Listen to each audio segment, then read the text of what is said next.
When I first saw Pepper sitting in the corner of that shelter, she wasn't crying or reaching through the bars like the other cats.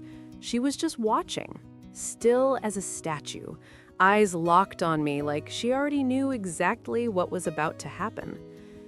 I almost walked past her. I almost chose the louder one, the easier one, the orange tabby doing backflips in his kennel, or the little gray one pressing her whole face against the glass. But something about Pepper's stillness stopped me cold. She wasn't scared. She wasn't shut down. She was just patient, like she'd been waiting a long time and had made peace with waiting a little longer. What I didn't know yet, what nobody warned me about, was that she'd been passed over 11 times. 11 different people had looked at her and kept walking. And the reason every single one of them gave the shelter staff, she was too quiet, too still, not enough personality. But here's what I've learned about quiet cats. They're not broken, they're not damaged, they're not missing something. They're just waiting for the right person to slow down long enough to notice them. And the moment I brought Pepper home, she started talking, and she has not stopped since. The first night, I set up everything. A little bed tucked in the corner, a bowl of food, a water fountain, some toys I'd researched in 3 different Reddit threads. I sat down on the floor, cross-legged, back against the couch, just waiting. No phone, no TV, just me and whatever this cat decided to do next. She came out about 40 minutes. Didn't run to me, didn't play. She just sat about 2 feet away and stared at me with those big yellow eyes, sizing me up the way you'd look at a new coworker you're not totally sure about yet. Then she turned around and went back under the couch. I told my roommate the next morning, I think I accidentally adopted a ghost. But I kept showing up. Every evening, same spot on the floor. I'd read a book or scroll through my phone, and she'd creep a little closer each time, like we were playing a game where neither of us acknowledged the rules. Day 5, she was close enough but I could hear her breathing. Day 7, she sniffed my hand for a solid 30 seconds, and then walked away like she absolutely had not. Day 9, she walked straight up to me and pressed her forehead against my knee. No meow, no fanfare, just leaned there, eyes half closed, like she was slowly charging herself off of me. That was the moment I knew we were going to be okay. What nobody tells you about shelter cats, especially the ones that have been passed over, the ones quietly labeled as difficult or shy or just not quite right, is that trust isn't something they hand over, it's something you build. Day by day, choice by choice. And when an animal that has been let down by people decides to trust you anyway, that's not a small thing.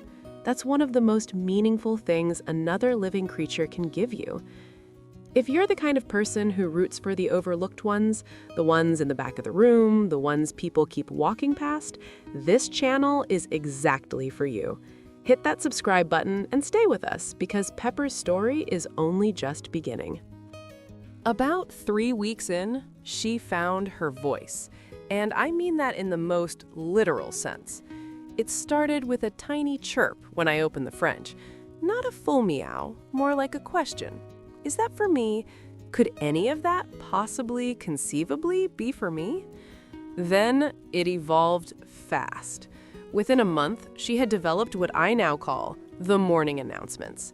Every single day, around 6:40 a.m., before my alarm, she'd jump up onto the nightstand, position herself directly beside my head, and deliver what I can only describe as a full status report.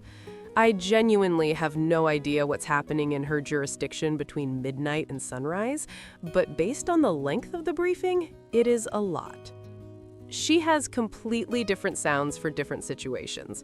There's a low, focused trill she reserves for birds on the windowsill, almost tactical, like she's coordinating something I don't have clearance for.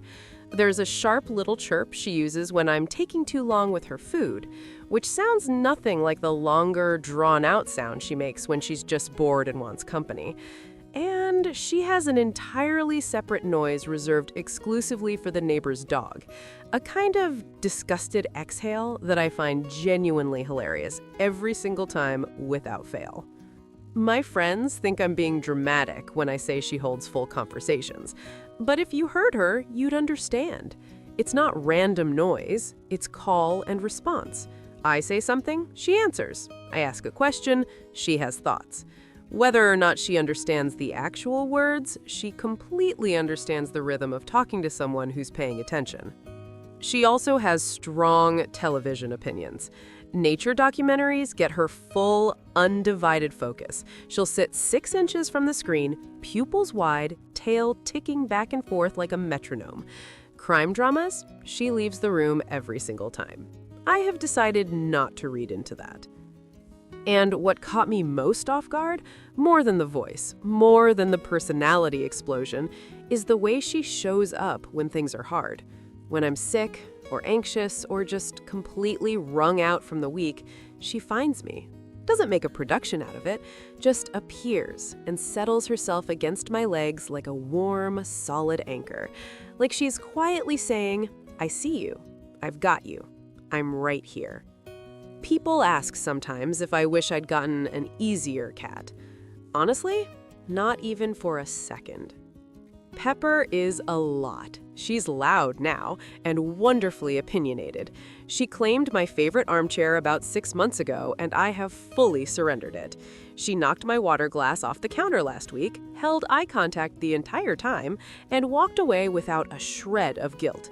She is chaotic and exhausting and completely wonderful. But she is also why a quiet apartment doesn't feel empty anymore. There is something about being truly chosen by an animal, not just tolerated, but sought out, that rewires something deep in you. She doesn't love me because I feed her. She loves me because I sat on that floor and waited, because I showed up on day 9 and day 8 and day 1, when it would have been so much easier to just walk away and pick the louder cat. If any part of her story felt familiar, if you've ever fallen for the one everybody else kept passing by, leave a comment and tell me about them. I would genuinely love to hear it. The shelter said Pepper was too quiet. 11 people agreed and moved on.